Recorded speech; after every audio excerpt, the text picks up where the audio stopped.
Let me give you 3 steps to start life change that can change your life, your personality, your lifestyle, everything can change. Here's the steps. Number 1, find out how things work.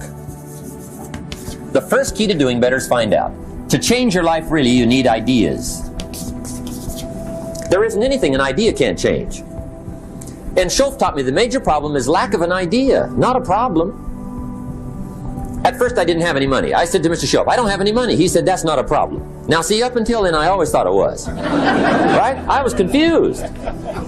He said, no, the problem is lack of an idea on how to create money and wealth. It isn't lack of money, it's lack of ideas. So if you get the ideas, see, you can change anything. Now to get ideas, you need a constant study of finding out. Now Shoaff also said, when you find out something that works, put the information in your journal. Don't use your head for a filing cabinet. Put it in your journal so that you can do the next best thing. Repetition, repetition, repetition. Go over it. And if you repeat it, go over it, sure enough, someday, some mysterious day, the idea takes root, starts to grow, and shows up in your bank account, and your dress, and your personality, and your lifestyle. But capture the ideas in your journal. Find out how things work. Shoaff gave me this word for my life change. He said, study. Great word.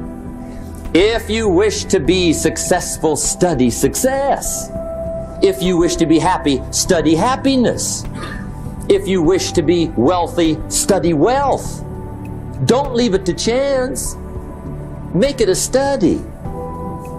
Some people just go through the day with their fingers crossed. See, that won't do it. You've got to study the things that can change your economic, social, spiritual, personal life. Now here's a qualifying phrase. And we'll have several of these qualifying phrases throughout the seminar. Here's the first one. You may not be able to do all you find out. I understand that. You may not be able to do all you find out, but you should find out all you can do. See, you don't want to wind up at the end of your life and discover that you've lived only 1/10 of it. And the other 9/10 went down the drain. Not for lack of opportunity, for lack of information. So that's number 1, find out how things work. Now here's the best human virtue for finding out. Curiosity. Make a note of that. Curiosity. Be curious. You might add a word to it that'll help. Childish curiosity.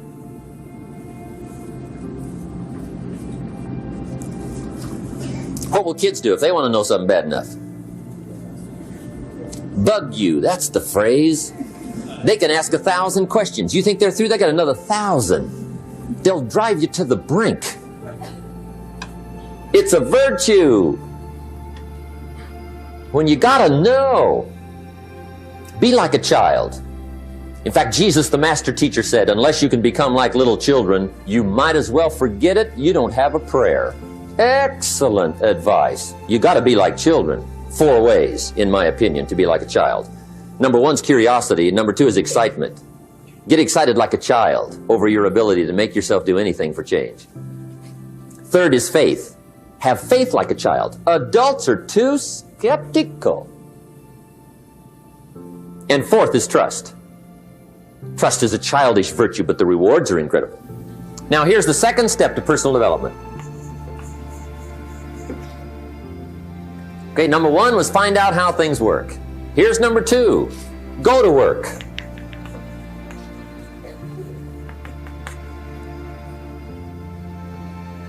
You must now take action on what you found out. In doing business around the world, we call it game plan. Put together your game plan. One of the major things we teach on the weekend seminars, game plans. How to game plan your office. If you're in sales, you need a game plan. Kids need a game plan. You need a home game plan, social game plan, a business game plan. Everybody needs game plans. Financial independence, game plan. Your investment, game plan. Don't think in your head. Put it on paper. Don't operate out of your mind. Operate from paper. I often ask somebody, what are you going to do the next 6 months? And somebody starts to tell me. I say, no, don't tell me. Show me. Show me your game plan for the next 6 months. Then I can look at things and maybe I can help. But you got to operate from paper. Put it on a game plan. Take action on what you found out. Now here's the best word I know of to go with action. Massive. See, that'll change everything. Massive action is called the cure-all. If you're going to make calls, make a few thousand. If you're going to make contacts, make a few thousand. If you're going to knock on doors, knock on a few thousand. See, that'll change everything. Here's the language of the poor. I'll try it a time or two and see what happens. It's the way poor people talk. The guy says, well, I'll give it 30 days. 30 days. You could guess his bank balance. You've got to have a better game plan. So here's one of the major things to do starting tomorrow. Take a look at your game plan. If it isn't loaded with massive action, change it. Tomorrow. Action. The formula really works like this. Pick up a good idea, take heavy action. Pick up a couple of good ideas, take heavy action. That's the formula for success. Heavy action.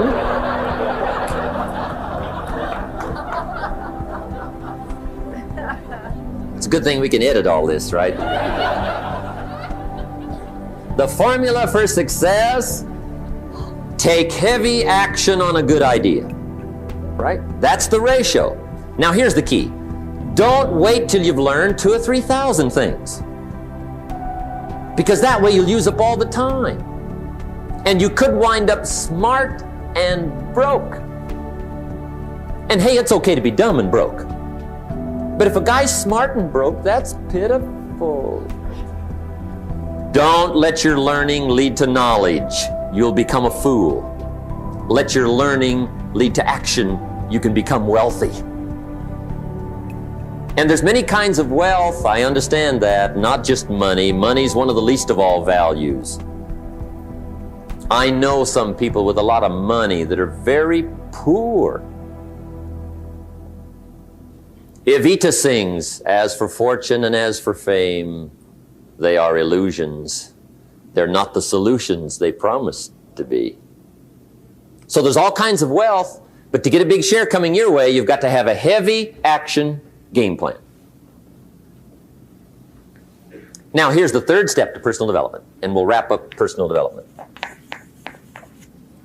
Step number 3, it's just a little caution, and all through life we need little cautions. This one simply says, don't try to beat the system. Find out how it works, work it, but don't try to beat it. Some people learn just enough to start slicing it, shading it, thinning it, cutting corners, and looking for cheap answers. See, don't fall for that. You'll wind up with a cheap life. Find out how it works best and do it that way. Even though it seems to take a little longer, do it right. Don't compromise with right. Now, under this step, here's another key. Be a quick learner. Don't let it take long to teach you. Learn quicker. One guy said he broke his nose 7 times in the same place. Somebody says, looks like you'd stay out of that place. Learn quicker. Now the third point here is don't be stubborn. See, some people won't change even when a better way comes. They say, well, I've been doing it this way 30 years. Hey, be ready for change. If it's a better way, go for it. But don't try to beat it. Or you'll be like the guy that went to Las Vegas. He didn't have much money, so he didn't want to risk his money gambling. But he gets to Las Vegas and the jackpot bells are ringing, the money's flowing, the lights are flashing, and he can't help himself. He's got to gamble. But instead of gambling with his cash, he decides to play the mental gambling game. And the brilliant scheme he worked out goes like this. He'd pick a number like number 3.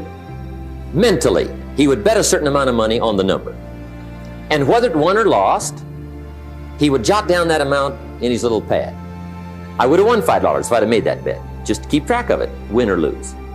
That way, come midnight, he can calculate how he's doing, win or loser, how much, only not his money. Keep his money, Just play this mental gambling game.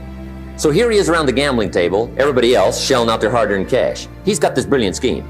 Instead of betting with his money, he's betting with his mind, and he lost his mind.